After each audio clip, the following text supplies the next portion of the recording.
How to stop hiccup in just a second. Hiccups are involuntary contraction of the diaphragm, the muscles that separate your chest from your abdomen and plays an important role in breathing.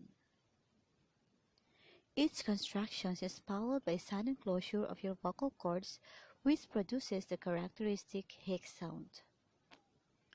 So how we stop hiccups in just a second? First, drink water, keep it inside your mouth. Cover your ear with your fingers and turn 3 times. 1, 2, and 3.